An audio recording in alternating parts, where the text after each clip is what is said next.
Bienvenidos a un nuevo episodio de nuestro podcast y bienvenidos a todos los que nos estáis viendo en el canal de YouTube. Hoy tenemos un gran fichaje, tenemos a una grandísima profesional, a la doctora María Dolores de la Puerta. Ella es médico, en sus principios cirujano estética, pero en un momento de su vida que ahora veréis por qué sucedió, qué pasó, dio un vuelco a su carrera profesional dentro de la medicina y se especializó en microbiota. Es una de las referencias en España de microbiota y también a nivel mundial. Así que no os perdáis ni un detalle de todo lo que tiene que contarnos, porque además esta entrevista está enfocada sobre todo en metabolismo, en cómo la microbiota puede modular nuestra composición corporal, nuestras dificultades por perder peso y cómo vais a encontrar respuestas que quizás muchos años lleváis teniendo esas dudas y ahora por fin podéis comprender cuáles podrían estar siendo esas problemáticas que nos ayudaban a conseguir vuestros objetivos. Así que no os entretengo más y nos vamos ya directamente con la doctora de la Puerta. Pues ya estamos aquí con la doctora de la Puerta, que me voy a dirigir a ella como Lola, que así me ha pedido. ¿Qué tal? ¿Cómo estás, Lola? Hola Edgar, buenos días. Pues oye, en primer lugar, para que la gente que, pues te vea por primera vez o te conozca por primera vez pues de mi comunidad o de otros sitios, claro, tú vienes de la medicina estética, ¿no? Eres cirujano estético, pero de repente un día ¿no? se te despierta algo, el mundo de la microbiota, y haces ahí como un cambio, ¿no? Y explícanos un poco, ¿cómo has llegado a todo a ser tan experta en este tema? Un cambio descomunal, la verdad. Pues yo soy cirujano plástico de formación reglada académica cuando acabé la carrera. Y lo que ocurre es que, bueno, pues yo cuando nace mi hijo Juan, va a cumplir 22 años, cuando nace Juan, eh, que era mi primer hijo, yo estaba en un momento profesional muy fuerte, con mucho trabajo, como tal, y, y bueno, pues hago poca lactancia, hago muy poca baja maternal, con lo cual es un niño que se cría en su primer escenario en un modo bastante burbuja. Burbuja perfecta, burbuja higiénica, burbuja perfecta. Y entonces Juan empieza a hacer problemas, bronquiolitis, infecciones de todo tipo. O sea, Juan con 18 meses había tenido un parvovirus, citomegalovirus, había cogido un Steinbar, tuvo un Kawasaki, había estado ingresado en la UBI 2 veces con neumonías. Estaba con un sistema inmunitario virrioso. Y bueno, pues yo estaba haciendo en aquel momento mi primer máster de medicina anti-aging y se cruzó la microbiota y me acuerdo que se cruzó y a mí se me encendió una bombilla de decir, uy, por aquí tengo yo camino con Juan. Entonces empecé a investigar, en España no había nada en aquel momento, había un grupo de trabajo, creo recordar que era en Pensilvania o no me acuerdo, en Estados Unidos, y otra gente en Alemania. Y entonces pues me cogí la historia clínica de mi hijo y me fui a Alemania. Mm. Empezaron porque me contactaron con un pediatra allí en el Instituto de Microbiología Alemán y empezamos a tratar a Juan y hasta hoy. Aquello, Juan cambió en 0, y yo dije, yo esto lo quiero aprender, esto es una pasada. Sí, sí. Y entonces empecé a estudiar, empecé a investigar y empecé a meter pacientes y empecé a dejar la cirugía y Ah, hace ya 100 años que no me pongo unos guantes. ya es. Y lo que desde aquel tiempo, no ahora, lo que ha evolucionado todo esto, porque de la microbiota Total. sí que es algo casi que ya la gente empieza a escuchar y bueno, sí, bueno, creo que sé de qué habla la microbiota, lo que era la flora a lo mejor, pero oye, ¿cómo podemos así para entender de una forma más coloquial qué es la microbiota? Nosotros, todo nuestro cuerpo está colonizado por microorganismos, todo. hay muy pocas zonas estériles, la conjuntiva del ojo, por ejemplo, pero hay muy pocos sitios estériles en el organismo. Entonces, todo está colonizado por bichillos.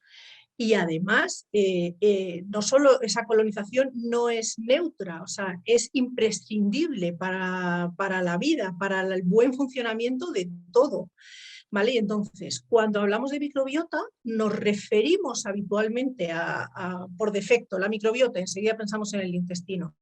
Y esto es así, a pesar de que hay colonias o colonizaciones de microbiota en muchos otros sitios, siempre hacemos la referencia indirecta al intestino porque es el ecosistema cuantitativamente más numeroso y cualitativamente más diverso.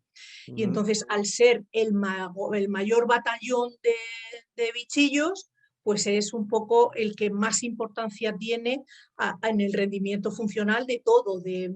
O sea, hoy vamos a hablar un poco del enfoque que había comentado contigo, es un poco metabolismo, obesidad, pero de repente podemos hablar de inmunidad, podemos hablar de eje intestino-cerebro, podemos hablar de digestivo, podemos hablar de mil cosas, porque la actividad funcional de los microorganismos del ecosistema intestinal, nuestros bichillos de la tripa, pues sirven para muchísimas cosas.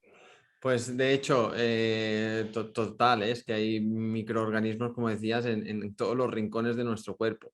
Entonces, yo, como tú decías ahora, voy a aprovechar y a barrer un poco para casa. Yo sé que la gente con la que pues yo divulgo, contacto, mis alumnos que vienen al centro, o sea, hay un tema a veces que se bloquea mucho, que es el tema del metabolismo. Estamos en un momento en el que el sobrepeso y la obesidad, pues bueno, es una auténtica epidemia que trae pues muchas comorbilidades, ¿no? Paralelas y que a veces las personas no acaban de tener esos resultados que les gustaría cuando quieren empezar a cuidarse, mejorar su composición corporal. ¿Cómo hoy en día, qué papel juega la microbiota en todo este proceso de control metabólico, composición corporal? ¿Cómo podríamos a la gente ayudarle a entender qué pasa por ahí? De muchísimas formas. La interacción entre la microbiota y el metabolismo es de muchísimas formas. Vamos, para hacerlo un poco fácil, vamos a hacer dos escenarios. Lo bueno que nos aporta una microbiota eubiótica, una microbiota normal, y lo malo, el impacto negativo en metabolismo de una microbiota disbiótica, de una microbiota desordenada. Vamos un poco a estructurarlo así para que sea fácil de entender. Empezamos por lo bueno, ¿vale? Entonces, ¿para qué nos sirve respecto a metabolismo, obesidad, rendimiento metabólico? ¿Para qué nos sirve la microbiota? La microbiota, primero, lo básico, digestión correcta de alimentos y absorción de nutrientes. O sea, esto que es tan obvio, si yo tengo una microbiota desordenada que marca inflamación, que altera permeabilidad, yo ya puedo estructurar mi dieta maravillosamente bien balanceada y bien tal, que si no absorbo, mal vamos, ¿vale? Con lo cual ahí ya desórdenes, y además en ese escenario de mala absorción lo primero que se pierde son los micronutrientes, ¿vale? Elementos de peso molecular muy pequeñito que intervienen en un montón de escenarios metabólicos, ¿vale? Digestión y absorción de nutrientes, primer escenario necesario de la microbiota para que todo vaya bien. Segundo, la microbiota, uno de sus grandes beneficios es la producción de sustancias, de metabolitos, como los ácidos grasos de cadena corta, que es el gran tesoro. Hay muchas más cosas que produce la microbiota, pero los ácidos grasos de cadena corta son unas sustancias que produce el microorganismo, nuestros microorganismos del intestino, que todo ventajas, todo bondades, ¿vale? Con respecto al metabolismo, estabilidad de glucemias, estabilidad de glucemias / protección de la resistencia a la insulina, con lo cual en esa estabilización de las rutas de neoglucogénesis, tener tranquilita la glucemia en rendimiento metabólico es comprar salud. Luego hay ¿Y otro cuál gran... sería ahí, por entrar un poco más en ese punto, cuál es el mecanismo? O sea, ¿cómo sería el proceso con el que se consigue regular mejor tus glucemias a través de la microbiota? Vale. Aquí hay una gran bacteria protagonista que es Akkermansia mucinifila. Es la campeona en el metabolismo, ¿vale? Y además tiene un montón de bibliografía asociada a obesidad, síndrome metabólico, diabetes, hígado graso no alcohólico. Tiene un montón de constatación bibliográfica de que es la campeona en metabolismo. Entonces, ¿cómo lo hace? De muchas formas. O sea, tengo una acción directa, como os decía, a través del estímulo en la producción de los ácidos grasos de cadena corta. Tengo otra actividad en la que interviene el hígado. El hígado es un grandísimo órgano importante en el mundo del metabolismo. ¿Vale? Entonces, estabilidad funcional en la digestión de las grasas, estabilidad funcional en rendimiento inflamatorio. O sea, es todo el mundo de señalización y producción de metabolitos, de sustancias que tienen, esas sustancias tienen intervención en rutas metabólicas que normalizan rendimiento o si están alteradas, alteran ese rendimiento y termina produciendo diferentes escenarios de bloqueos metabólicos. Claro. Muy bien, muy bien. De hecho, claro, esa gran producción de ácidos grasos de cadena corta, entiendo que puede mejorar muchísimo la flexibilidad metabólica y la capacidad de obtener energía a través de ese sustrato para al final, nuestras células, ¿no? Claro, claro, de forma directa y de forma indirecta. O sea, el propio ácido graso de cadena corta o sea, se puede metabolizar y convertir en ATP, pero además luego tiene una señalización epigenética que se llama, que es el disparador. O sea, la genética es nuestra estructura funcional, la casilla de salida, y la epigenética es lo que permite que eso se exprese de una forma o de otra. Entonces, en ese escenario metabólico, los ácidos grasos de cadena corta también señalizan epigenética para normal rendimiento metabólico, ¿vale? Con lo cual tengo acción directa e indirecta en la producción de energía a través de los ácidos grasos de cadena corta.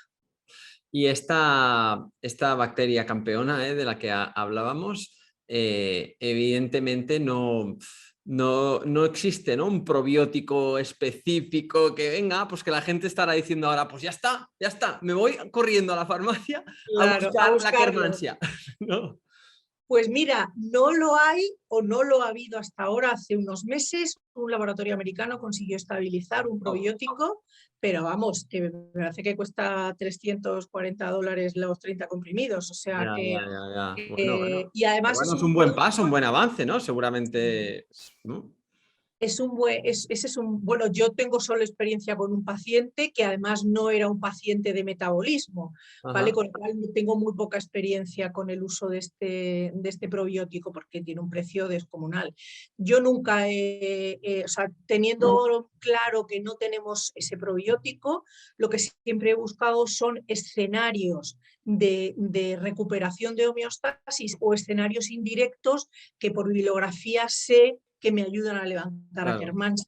El claro. otro día publicaba yo el sulforafano del brócoli, es un buen estimulador. El ayuno intermitente para la Akkermansia tiene un montón de estudios que nos dice que el ayuno bien manejado y bien pautado también es Claro. un levantador indirecto de Akkermansia. Determinadas fibras, los betaglucanos, algunos tipos de betaglucanos también o sea, tenemos muchos escenarios de levantar específicamente a Akkermansia, y luego hay una gran herramienta transversal que es remontar el ecosistema. Si tú tienes Ya, una disbiosis muy consolidada, el escenario en desastre es cascada de cada vez todo peor. Pero cuando te pones a remontar eso, las bacterias también se ayudan entre ellas. Y claro. entonces, aunque no tenga un probiótico específico para Akkermansia, si yo consigo hacer un abordaje de intestino en el que bajo inflamación, ayudo la capa de mucus, estabilizo, o sea, voy remontando, las bacterias entre ellas se ayudan, con lo cual también tiran de Akkermansia para arriba, aunque yo no tenga un probiótico específico que diga Ujú. Akkermansia, cepa, no sé cuánto, no sé qué. O sea, no siempre es Ya. necesario buscar un probiótico con nombre y apellido directo, con una acción directa, porque el ecosistema funciona en ese todos para todos y todos para arriba. Empezamos Al a final es remontar. como el abordaje de la salud, ¿no? Es que no hay la pastillita milagrosa, ¿no? Y al final a nivel de ecosistema de microbiota, pues es igual, ¿no? Si tú seguramente generas un ambiente estable, pues todo va a ir equilibrándose, Claro, incluida ella. Y una claro. cosa, Lola, que es un patrón que nos encontramos mucho, al menos yo en lo que estoy, y es el factor del estrés, ¿no? O sea, el estrés y el sobrepeso y la microbiota. O sea, cómo a día de hoy, ¿no? El sistema nervioso puede llegar a, ¿no? a desequilibrar todo este sistema, incluso en temas de pérdida de peso. Hay gente que estar en ese mismo proceso está generando tal estrés, ¿no? Tal presión y tal obligación que a veces ¿no? es una intuición así muy directa que digo, es que esto también seguro que a nuestra microbiota no le puede ir muy bien, ¿no? Estar en ese contexto de estrés. ¿Cómo Sí. vemos esta relación? Eso sería el segundo escenario, que hemos empezado a contar lo Ah, bueno y es verdad, lo me malo, adelanto. el escenario de lo malo. Pues Es verdad. ahí sería una de las patas de este escenario de lo malo. Entonces, ¿cómo funciona? El estrés altera el normal funcionamiento, la normal señalización de los neurotransmisores. ¿Qué son los neurotransmisores? Las palabras del sistema nervioso, ¿vale? Ujú. Es lo que nos hace sentirnos felices, contentos, en paz, o al revés, o con miedo, con ansiedad, bueno, con Sí, sí. tristeza. O sea, depende de cuál sea el neurotransmisor que señaliza, tenemos sensaciones unas u otras. ¿Vale? Y entonces, en un escenario de estrés, el predominio de señalización de neurotransmisores lo que hace es bloquear el normal funcionamiento de señalización de microbiota. Genera lo que se llama un escenario proinflamatorio a nivel del Ajá. intestino. Y entonces ya todo va mal. Si yo estoy en proinflamación, ya dificulto señalización de todo, de receptores, de rutas, de todo, de rendimiento, de todo. Entonces, lo que tenemos que buscar, uno de los escenarios para trabajar la recuperación de la homeostasis en metabolismo y en todo, es normalizar la señalización de neurotransmisores, que a veces no necesito ni siquiera utilizar una suplementación específica para Ya. esto. Hay que ordenar al paciente, explicarle al paciente, o sea, y buscar herramientas de estilo de vida y de sueño y de tal para normalizar neurotransmisores. Vale, perfecto. Y otro aspecto que en lo que estamos tratando creo que es importante, porque al final, ¿no? Las personas en su día a día se encuentran con este problema, dijéramos, que es todo lo que es el control del hambre y la saciedad, ¿no? En cómo se les dificulta, ¿no? Porque realmente, y bioquímicamente, hay una explicación a toda esa sensación de encontrarse con dificultades, ¿no? Por frenar el hambre, llamémosle emocional, o ¿no? El hambre o la adicción a ciertos tipos de alimentos, ¿no? Que todos conocemos, ultraprocesados, azúcares, gluten, lácteos, etcétera, etcétera. ¿Qué papel tenemos ahí cómo podemos ayudar con la microbiota a que la persona se vaya sintiendo más calmada, más en paz con su alimentación? Claro, ahí entran de nuevo los neurotransmisores en esa estabilidad de normalizar la ansiedad. ¿Vale? Ahí entran mucho los neurotransmisores. Es importante ya no es solo una cuestión de hábitos bueno, pues de funcionamiento, es nuestro organismo. Cuando, por ejemplo, la tendencia a los refinados, procesados, el mundo de los azúcares. Ajá. Si yo, lo que decíamos antes de la Akkermansia, tengo un escenario de Akkermansia, que es una gran estabilizadora de rutas de neoglucogénesis, tengo una Akkermansia alterada. ¿Qué tengo? Primero, elementos de hidratos de carbono de absorción rápida, por ejemplo, todo el mundo del refinado barra azúcares. Sí. Mm. Picos de insulina, o sea, picos de glucemia, picos de o sea, hiperinsulinemia, hipoinsulinemia reactiva a Sí. hiperglucemia y hipoglucemias, ¿vale?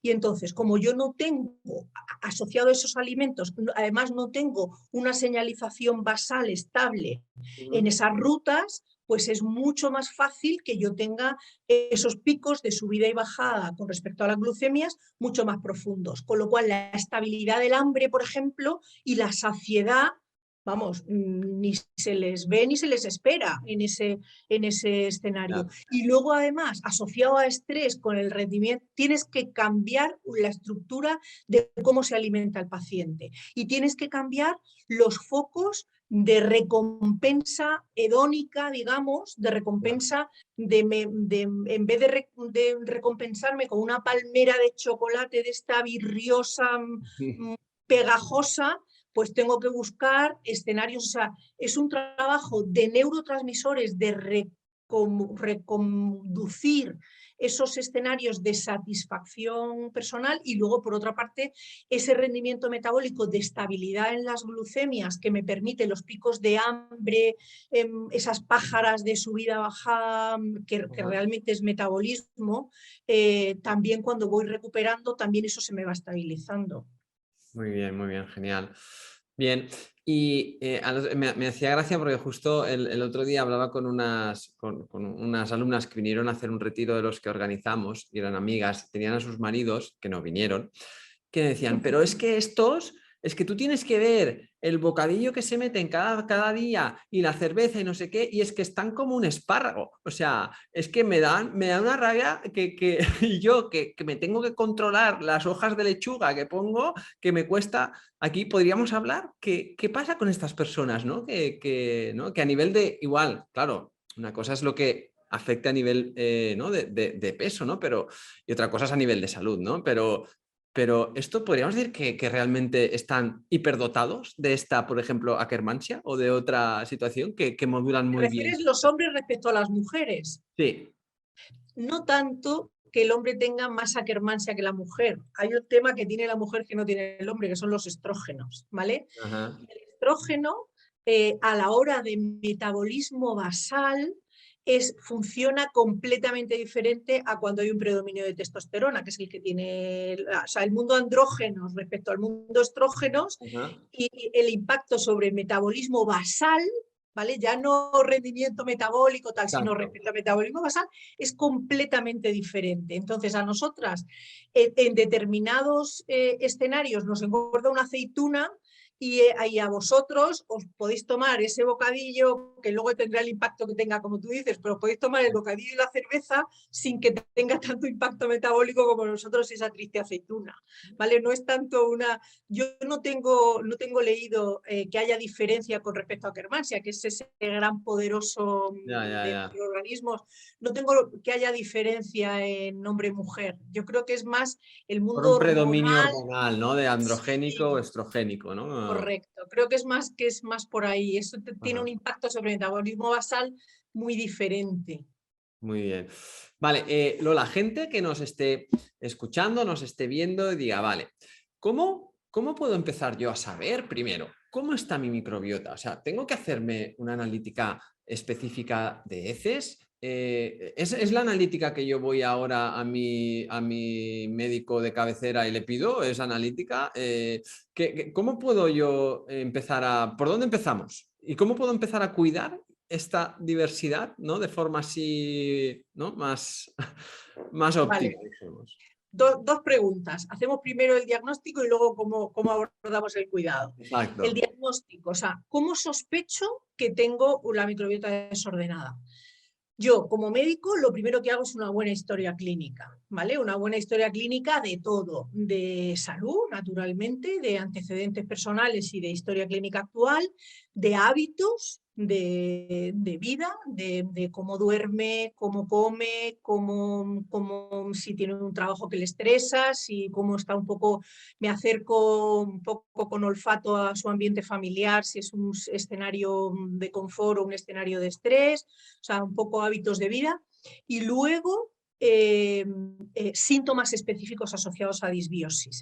Yo tengo una escala que voy preguntando para ver un poco dónde ando, y ahí no hay solo síntomas digestivos, hay síntomas de piel, hay Ajá. síntomas de sueño, hay síntomas de cefalea, el dolor de cabeza es un síntoma muy gatillo de determinados desórdenes de microbiota. Entonces, el escenario digestivo y de otras muchas cosas. Vale, historia clínica. Si estoy en consulta presencial, exploración del paciente, tocarle, mirarle, olerle, tocarle la tripa, explorar la zona de colon. Colon ascendente tiene una exploración completamente diferente a colon descendente. La percusión, que es lo que hacemos, ponemos los dedos en la tripa y hacemos este ruido, pues si estoy en colon ascendente tengo un ruido completamente a colon descendente. Le meto el fonendo para escuchar si es un intestino que se mueve, que está parado, los gases, tal. Y luego, si considero que tengo información suficiente, pues la tengo. Y si no, tengo la opción de hacer un diagnóstico de microbiota para valorar. A mí me gustan los diagnósticos de microbiota, los diagnósticos funcionales, la cuantificación por grupos funcionales de la microbiota con Vale. marcadores funcionales para Sí. entender o para ayudarme a entender la sospecha diagnóstica de desorden que tengo con la historia clínica y con la exploración del paciente. Que ahí tenemos pues microbiota que es muconutritiva, otra que es Correcto. inmunomoduladora, y ahí se puede ir viendo pues cada familia de todos estos grupos cómo van estando. Claro, claro, porque esas analíticas me dan los grupos funcionales de estabilización, bacterias protectoras, inmunomoduladoras, muconutritivas, las neuroactivas, lo del eje intestino-cerebro, Ajá. fermentadoras, sacarolíticas, y luego me da el paquete de los malos o de los patógenos facultativos, que realmente son malos dependientes de su cantidad, porque en una cantidad pequeñita forman parte del ecosistema Claro, claro, normal. claro, claro, Se claro. comportan como malos si sobrecrecen sus rangos de normalidad, que ahí estarían bacterias, principalmente proteolíticos, los microorganismos, bacterias también portadoras de lipopolisacárido, que esto en impacto metabólico, los lipopolisacáridos, Ujú. es brutal la capacidad que tienen de producir endotoxemias metabólicas, ¿vale? Es el lipopolisacárido, ahora desarrollamos si quieres, es en el mundo del metabolismo y la obesidad la carga de lipopolisacáridos es muy importante, entonces cuantificar lipopolisacáridos, y el mundo hongos levaduras, que es también otro gran Sí. batallón de posibles malvados a nivel del intestino. Y luego por marcadores funcionales, el pH para ver el rendimiento metabólico global, carga total, la tolerancia a los FODMAP, yo que sé, el Ajá. índice de resiliencia, la estabilidad de la microbiota, zonulina para ver si hay permeabilidad, que en esto es en escenario metabólico, ver la permeabilidad, si hay un aumento, porque permeabilidad tiene que haber siempre, el intestino es fisiológicamente permeable, pero Ajá. si hay un aumento de la permeabilidad intestinal, eso también tiene impacto sobre el metabolismo. Entonces, el diagnóstico de microbiota ya me permite entender el equilibrio de Claro. cómo tengo distribuida mi microbiota y a partir de ahí actuar con el tratamiento. Sí, sí, está claro que es que la información que hoy en día se puede conseguir, ¿no? Con esto es Vale. muy amplia, y que es importante también que para que todo el mundo que lo escuche, pues que un profesional cualificado que sepa dirigir esto, pues, Sí, pues te ayude a, sabiendo interpretar estas analíticas, a ver cómo ir modulando, ¿no? Porque, claro, evidentemente a nivel, o sea, la personalización va a ser la clave, ¿no? En el claro. éxito. Pero luego, a nivel así más general, más global, podríamos tener algunas pautas, ¿no? O algunas, ¿no? Como algunos pequeños principios muy claros. Sí. Por supuesto está la parte de suplementación, que es la que me ayuda una vez que tengo diagnosticado el perfil de desorden de ese paciente, bueno, pues es el que me ayuda a reordenar no solo microbiota, sino hay que tocar muchas más cosas, ¿vale? Pero bueno, esa sería la parte de suplementación. Pero luego en ese otro mundo de cosas fáciles que el paciente puede hacer, hay muchas cosas. Alimentación. Tengo por una parte que potenciar elementos de la dieta que contribuyan a la microbiota, que hagan trabajo con la microbiota. Ahí estaríamos hablando principalmente de alimentos fermentados de calidad, kefir, chucrut, tempeh, miso, sakai, todo el mundo kombucha, todo el mundo de fermentado de calidad. Los polifenoles, frutos rojos, granada, uva, aliados con mayúsculas de Akkermansia. Aliados con mayúsculas los polifenoles de Akkermansia. Tomar nota, ¿eh? Nota en... Y luego estaría la fibra de calidad, ¿vale? Tenemos que huir de la fibra refinada, los hidratos de carbono de cadena corta, ese mundo virrioso, y tenemos que buscar hidratos de carbono de cadena larga, compleja, el almidón resistente, que está más que hablado y requete hablado. Pues los tubérculos cocinados, dejados enfriar para el día siguiente, el arroz, lo mismo. Algunas legumbres son ricas en almidones. Pues estos 3 puntos, estas 3 patas con la dieta, fomentar esto es importantísimo. Y luego evitar pues el mundo de refinados, procesados, azúcares rápidos, aditivos, conservantes, colorantes. A mí me gusta trabajar como gatillo proinflamatorio los lácteos animales en primera instancia y el gluten, aunque el paciente no sea celíaco, lo manejo de una forma, o sea, cuando quito lácteos animales, normalmente en primera fase, a veces si tengo muchísima inflamación lo quito todo, pero enseguida les dejo cabra oveja fermentada para que me ayude con las bacterias ácido-lácticas, que son grandes soldados de que todo funcione bien. Y con respecto al gluten, si el paciente no es celíaco, me gusta bajarlo, lo mismo, igual que los lácteos, para bajar inflamación desde la dieta, pero no hago restricciones absolutas a largo plazo de gluten para no comprar intolerancia al gluten no celíaca. Entonces, pues señalizo un poco de espelta o un poco de avena a tolerancia del paciente, por dónde vamos mejor. La espelta se tolera bastante bien.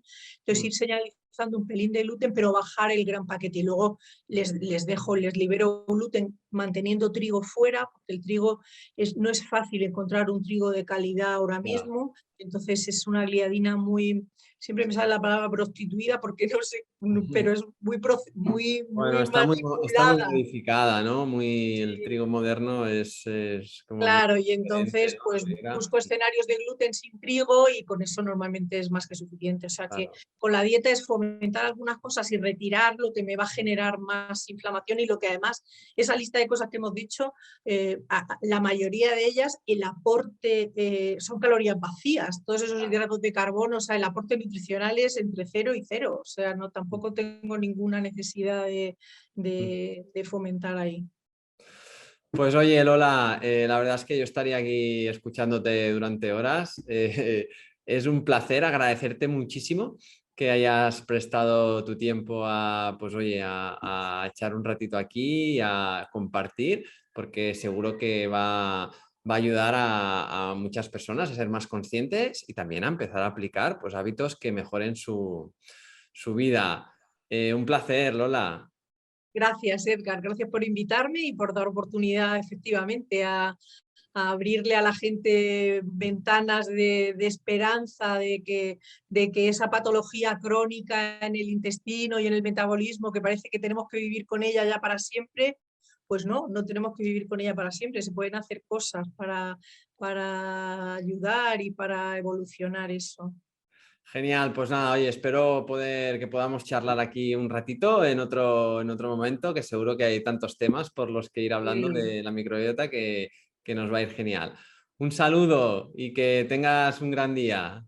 Gracias, Edgar. Un abrazo. Buen día. Buen día, adiós, adiós. Adiós, adiós. Cada domingo estaré contigo de nuevo para ofrecerte un nuevo capítulo de nuestro podcast Ayuners. Si quieres apoyar este podcast y ayudarnos a crear más contenido como este, nos ayudaría muchísimo que nos dejes una reseña de 5 estrellas en iTunes, Spotify, iVoox o donde quiera que nos escuches.